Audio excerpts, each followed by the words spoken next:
My name is Franklin Stevens, also known as Barry Stevens. I'm 68 years old, and my mother is Thelma Stevens.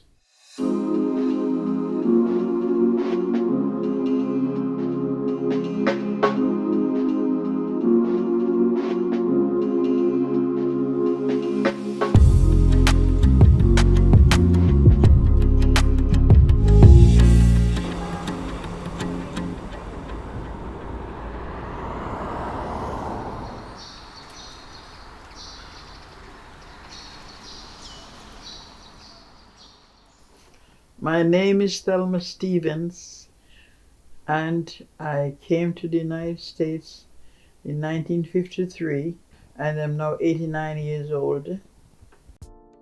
When my mother left, I had no idea. I was only about a year and a half old. However, as time went on, I did miss her. Oh, it's a sad thing. It was sad. Can you imagine Barry? He was only a baby when I left him.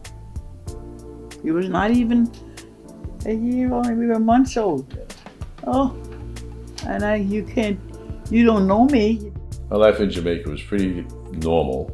I had a lot of friends. I did live with other people other than my family. I always felt that my life was normal because a lot of people in the West Indies, their parents either went to the USA or Canada or even England. And so the idea of not having your parent or your mother was not a great big thing. I came out to see you when you were 5 years old, but I couldn't take you back. Immigration laws didn't permit you to come and visit and take your child back and go back and forth. I wanted my child here with me. Any mother would have liked it better, but I was the only one who could count the time. The idea of moving around from one place to the next was a little strange because I was living with people who were not family, but they treated me well. However, I really never had my mom and dad like most kids did, or the children that I stayed with. So that was an experience that taught me to be very independent, whether I wanted to or not. I think had I been with my mother and having a relationship with her, I'm sure it would have made me maybe a different person. I'm not sure how close I would have gotten with her because I just would have nothing to compare it to. But I don't think I spent my time trying to create a relationship that I didn't have. Because the one thing I learned about life is that you can't go back to the past and change anything. We were close, and we kept writing letters. We didn't have the luxury of telephones, could phone all the time and talk to each other. We never talked to each other for months. We wrote letters, and once in a great while you get a chance to talk on the phone, but it was mostly by letter. Where we were down in Lucy, we had no phone lines because there was no electricity running down there. We just kept writing letters and communicated that way, and when we found out about a phone that was like $1 million, and whatever little money you had, you put it together and you paid for a phone call.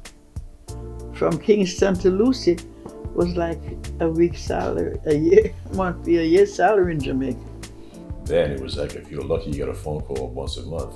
Because they were expensive, and we all kind of knew that and expected that, but the major form of communication was writing.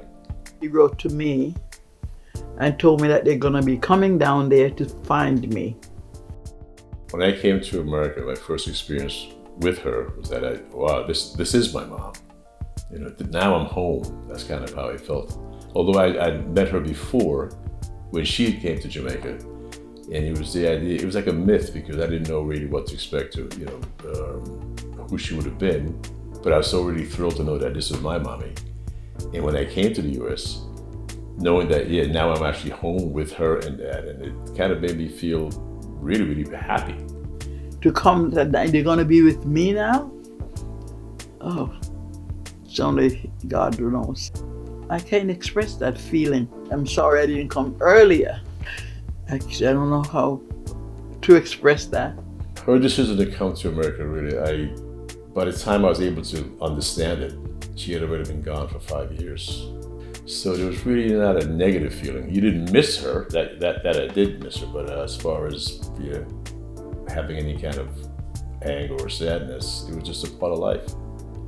I now understand it as a parent that she did the right thing because she was looking to make a better life for all of us. Personally, I guess it would be presumptuous, but it's not, with God it's not presumptuous. I have a future through my children and grandchildren. They have a future. And that's what America means to me. My coming here started their life. My life today, I'm a very happy man. I've got a great family. Having my family is the most important thing to me. My kids, my grandkids, life is good. So you would do what your mother did if you were put in that position? Yes, I would.